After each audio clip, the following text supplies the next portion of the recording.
You know the vibes. Welcome back to another episode of the Hoop Genius podcast presented by NBA 2K23. Mo Moonty, BJ Armstrong back for another one. BJ, how you doing today? Come on, man. Like, hey, Mo, you got to give me another choice. Give me another. How you doing? You got to give me another choice. You know me. I'm gonna find a way. Yeah, man. I'm tired and stressed, so I'm glad you found a way though. Oh man. So what we're gonna do today though? Let's get straight into the episode. No waiting around. We do these episodes usually run for 30 minutes. Okay. So I'm gonna give you here what Bleacher Report has compiled as a trade idea for every NBA team because there's 1 month to go to the season. So 30 teams, okay. 30 trades.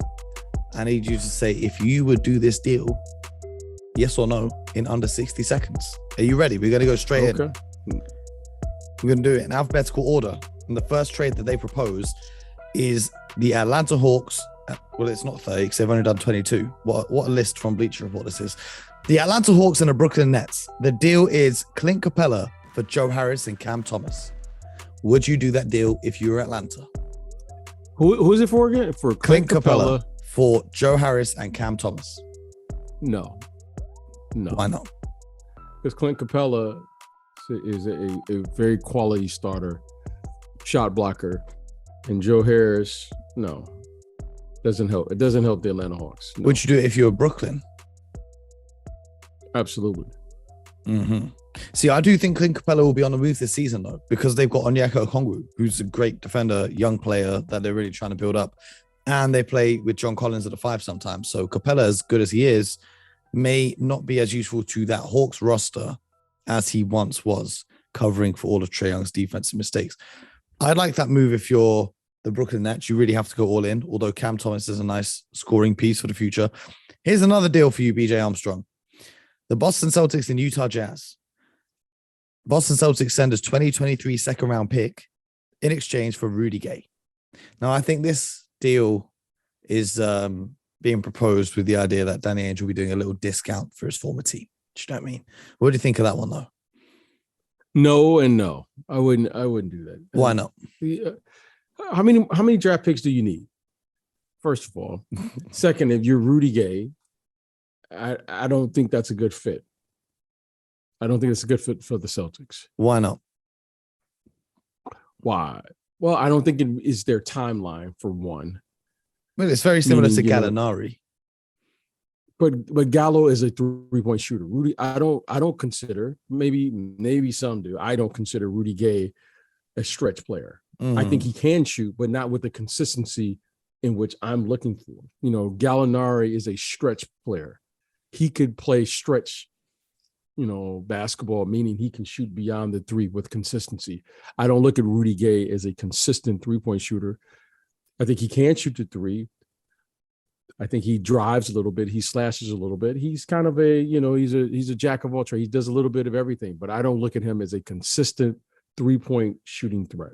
Well, he's been at about 36% over the last few seasons where he plays a lot of minutes at the stretch 4 kind of role. I mean, it's better than nothing. I mean, if you're the Boston Celtics, that Rudy Gay will give you more value than a 2023 second round pick will. So I can see the logic in it. And for Utah, I don't know, maybe they'll try and hold out for 2 second round picks or something. I don't know. The next trade, the Charlotte Hornets and the San Antonio Spurs. The deal is Mason Plumlee and a top 10 protected 2025 first round pick to the Spurs in exchange for Jakob Poeltl. What do you think? No and no. Why? It's just now you're just moving pieces around. You're just moving a trade now because it works with the salary cap. No. Well, there is some logic behind it. Jakob Poeltl, I think, is a better player than Mason Plumlee. I think he's younger and he's much better defensively. I think he's a very underrated defender. The Spurs came out this week and said they want 2 first-round picks in exchange for him. So I think a first-round pick from Charlotte might hold a little bit more value because you never know how things are going to go over there. I don't know if that's just for the salary. I know for the Spurs, it's just a tank because Poeltl's a productive player and they want to get him onto a different team. But I can see why Charlotte would do that, especially with their lack of depth in the front court. Here's one for you, BJ, involving both of your franchises, your hometown Detroit Pistons and your Chicago Bulls. Kobe White and Javonte Green for Alec Burks. It's early to give up No. on Kobe White. So far, it's been no's all round. Why is it no to this one? No. What is that doing? You're just getting when you're making a trade. When you're making a trade, sometimes you are just doing a transaction trade. You just want to get something off your books to get an expiring contract. But for the most part, you're trying to add pieces to your team that's going to facilitate, hopefully, your bottom line. When I look at this Pistons team right now, they have terrific athletes. They have players who can play at a pace. They have guards now, and now it's about allowing those players to develop, right? You start adding Kobe White, and who was the other guy you said? Javonte Green.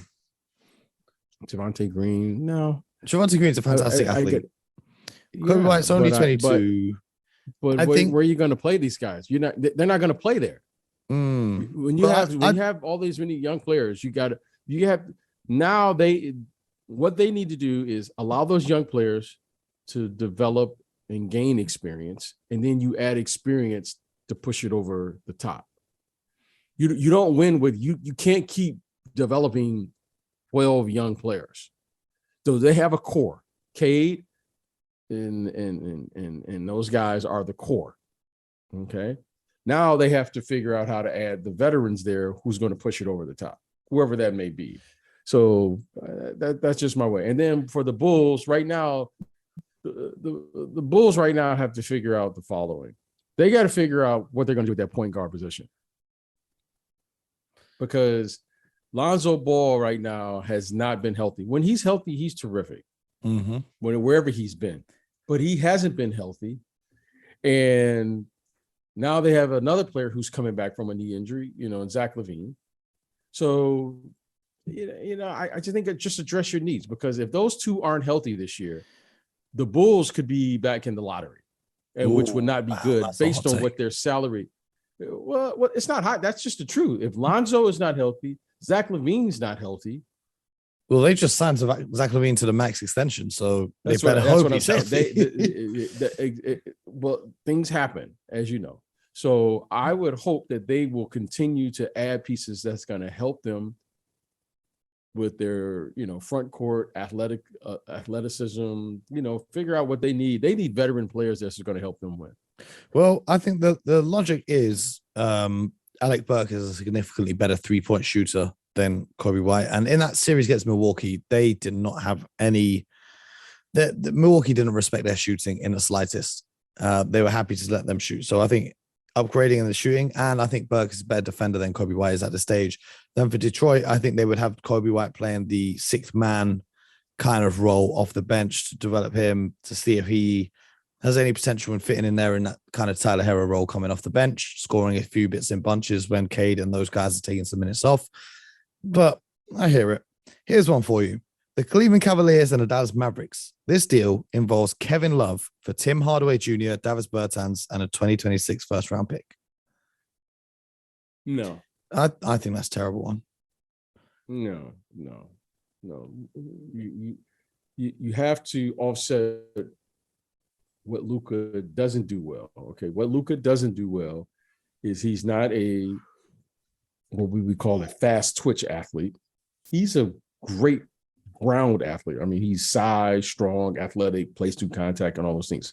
But what he doesn't do well, he's not running and jumping and doing all those things. So you want to surround him what he doesn't do well. You want long, tall athletes around him because you can't speed him up. All right. Mm-hmm. He's unique in that way. So I wouldn't do that for him. And then Hardaway and those guys going back. No, you just got Donovan Mitchell. No, you don't need that now. Now you need quality players like Kevin Love around him coming off the bench. Kevin Love came off the bench, by the way, a year ago. So I think Kevin Love, that's a good fit. Kevin Love and Ricky Rubio coming off your bench. That's a coach's dream, right? That's like a security blanket. Yep. You have guys like that coming off your bench. They're totally different than the players you have starting, right? Kevin Love is a totally different player than Evan Mobley and Jared Allen and all those guys. Yep. So I think that's a really, really interesting, good fit. And Kevin Love is now moved out to be a stretch player, and the other kid is going to be an all-star. Well, the other kid is already an all-star, Jared Allen. Yep. And Evan Mobley is going to be an all-star, long, tall, athletic. So I don't think tinkering with that doesn't make sense to me. I think the logic was that they could get Tim Hardaway Jr. to play a 3 where they're a bit thin and they've only got Okoro, who's a non-factor on the offensive side. And then I think, by the way, Evan Mobley can play the 3. He did it last year. Just by the way, I'm just saying, you know. Okay. But for Dallas, they've just signed Maxi Kleber to an extension and they've just gone and got Christian Wood. So I don't think they even would need Kevin Love, respectfully. And also for Cleveland, I think they're relying on Kevin Love's money coming off the book so that they can pay those 4 young all-star talents that they have. So that one's the L. The Denver Nuggets and Oklahoma City Thunder, this is just Zeke Nagy for Mike Muscala. Like, okay, do we need to discuss this? I mean, no. Moving right along. The Golden State Warriors and the Detroit Pistons. Wow, this is a very wild trade. James Wiseman and Ryan Rollins for Kelly Olynyk and a 2025 first-round pick.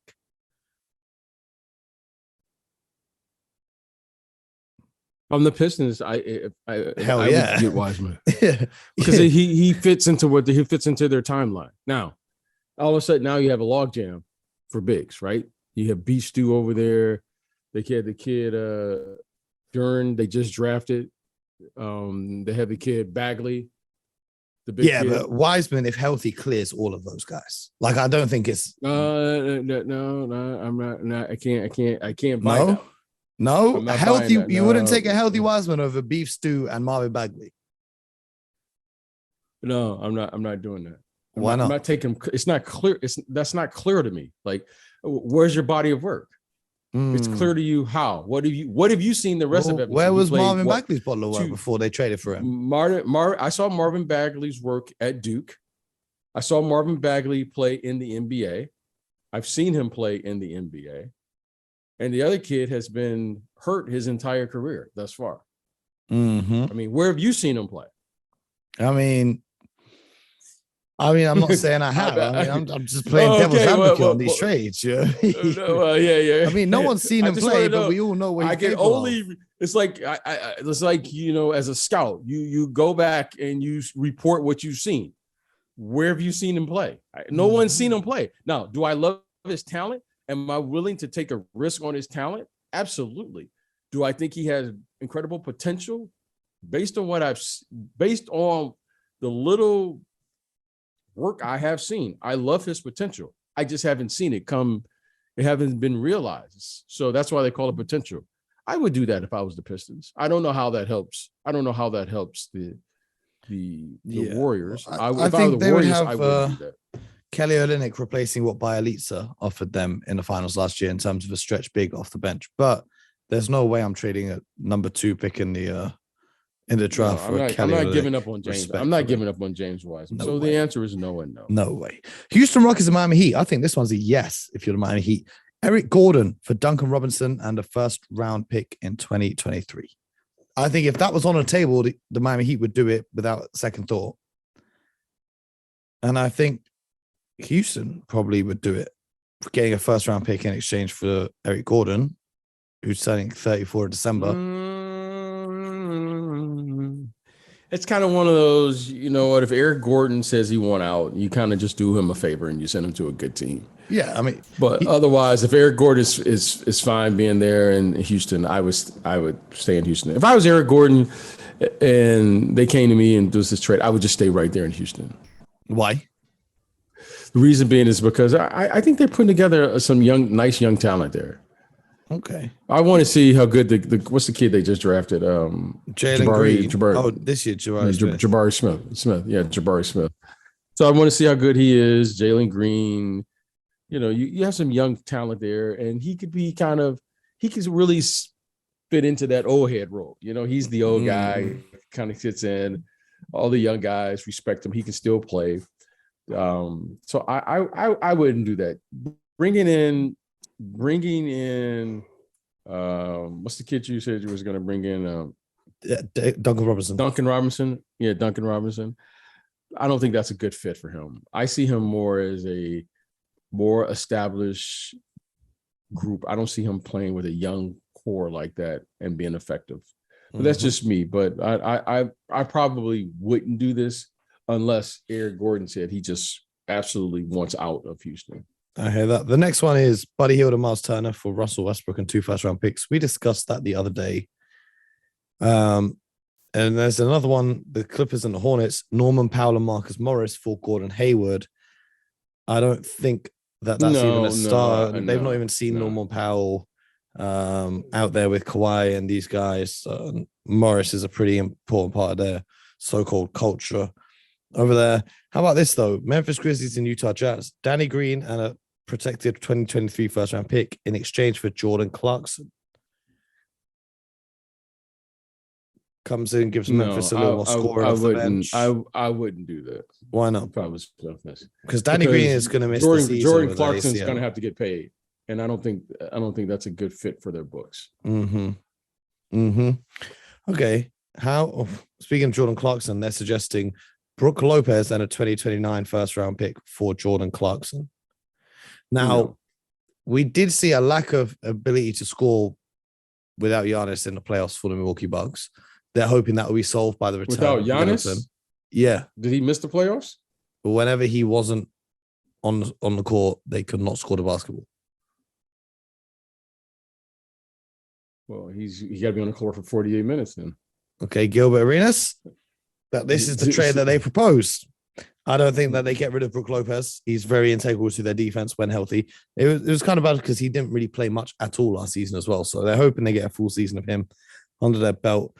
Some of the trades here, like there's one proposed between the Timberwolves and Thunder, Nathan Knight and a second-round pick in exchange for Kenrich Williams, sorry. And I just think we're at that stage of the offseason where they're just trading anyone for anyone. How about this? The Pelicans and the Brooklyn Nets. Jonas Valanciunas and Garrett Temple in exchange for Joe Harris, Edmund Sumner, and a top 10 protected 2028 first-round pick. So essentially moving Valanciunas, Garrett Temple off the bench in exchange for Joe Harris. Would you do that? No. Even though we talked about JV needing touches and Joe Harris as a player doesn't really need any touches. He just... Okay. All right. This is really for you, Mo, because you're going to be a general manager. You want to be an executive. Okay. If you have a center who demands touches on the box, then you're going to cut off the driving lanes for your key players. Okay. I love Valanciunas. I really do. I think he's a guy that can get you 16 to 20 points, every single night, which is very productive. Mm-hmm. However, your best players is Kevin Durant and Kyrie Irving. Mm-hmm. So we're just going to cut off driving lanes for our two best players to give Valanciunas. I mean,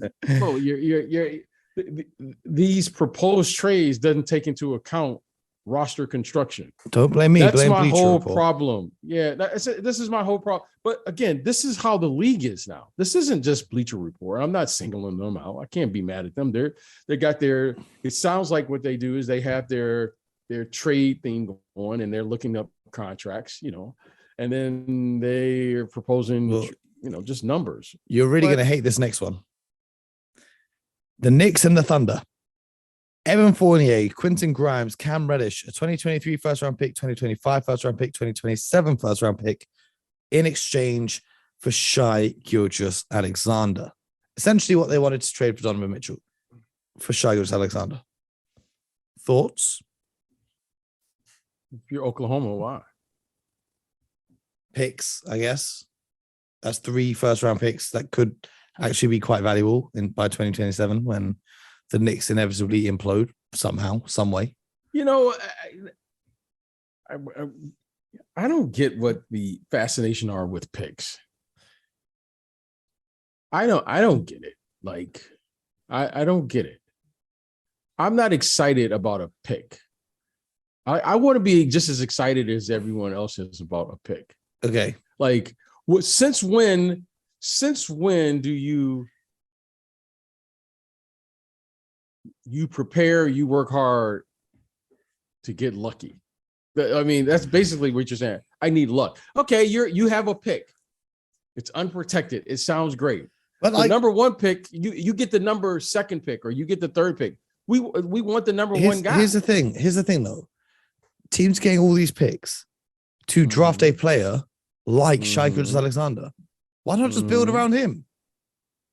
You know what I mean? Like, why not just build around him? I know Oklahoma. There's no guarantee that any of those draft picks pan out to be better than him. And I think he's better than Donovan Mitchell. I'd rather have him on my team than Donovan Mitchell. He's a better building block to build around on both sides of the basketball. So I don't know why they don't just build around him. That's arguable. That's debatable. You can debate that. I mean, I can't argue that. Who would you rather if you were starting a new franchise today and you could either have Mitchell or SGA, which one are you picking? Well, here, when I look at players, right? I very rarely do I compare the players. I compare what it is I need and how I want to be, right? It's two things that doesn't deteriorate with age: size and length. So I am a huge proponent of size and length at any position. Now, Donovan Mitchell is only about, I'm going to be generous. He's 6'2", 6'3".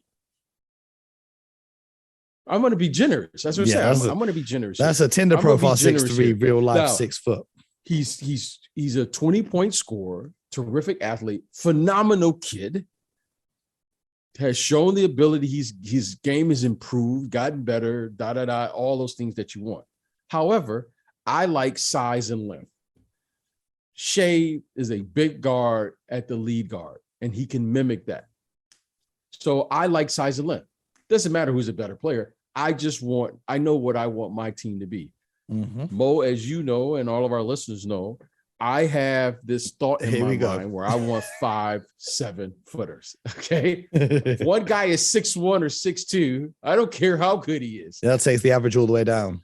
I want the 7 foot. I want Boban at 7'4", 7'5". That's what I want. That's what I want. And the reason being is because I think the game is going to continue to evolve to where it rewards size and length. You can see it happening now. So that's what I like. So to get back to who I think is a better player, I just want to play a style of play where it rewards a team that I want to assemble. And that's what I like. Now, I'm flicking through this list because there are a lot of trades on here that I think are very unrealistic. But here's one that has been talked about this week as a strong possibility of happening. There are lots of rumblings from Phoenix that Jay Crowder wants out of the organization. Reason being, I believe that they're planning to start Cam Johnson ahead of him, and Jay Crowder feels like he can still start in this league and not come off the bench. So apparently, the Phoenix Suns have got his name in trade talks, and they're likely going to try and move him before the season begins. And the player's name that keeps coming up in exchange is Bojan Bogdanovic of the Utah Jazz. So Crowder once played for the Jazz before, and I don't think that he would stay on the Jazz. I think they would then move him. I think Jay Crowder has a legit concern here, and the concern is the following. He's at an age now, right? I don't know his exact age offhand, where this is probably going to be his last deal within his. Yeah, he's in his final year, so he's waiting for. Okay, 32 right now. Yeah, so he's in this age where he can have another 3 to 5 years of earning where he can play and be a very productive player, especially as a starter. I think Jay Crowder will be missed. Why? If they trade him, because he has brought to them 2 things, right? Obviously, he's a terrific defensive player, but the physicality and the toughness that he brings, you don't draft that. You have to, have a player that either has it or doesn't. You could start tinkering and saying we want shooting and all those things. In the end, Mo, there's 2 things that you got to have. I don't care how much shooting you have. You got to have talent and you got to have toughness. Well, Jay Crowder fits both. He's a very talented player and he brings toughness. So if you're going to start bringing shooting, you better make sure you have enough toughness already in house. Okay, and right now, outside of Jay Crowder, I don't see Bismack Biyombo. I don't see another player who can carry, who just that plays when the game gets a little physical.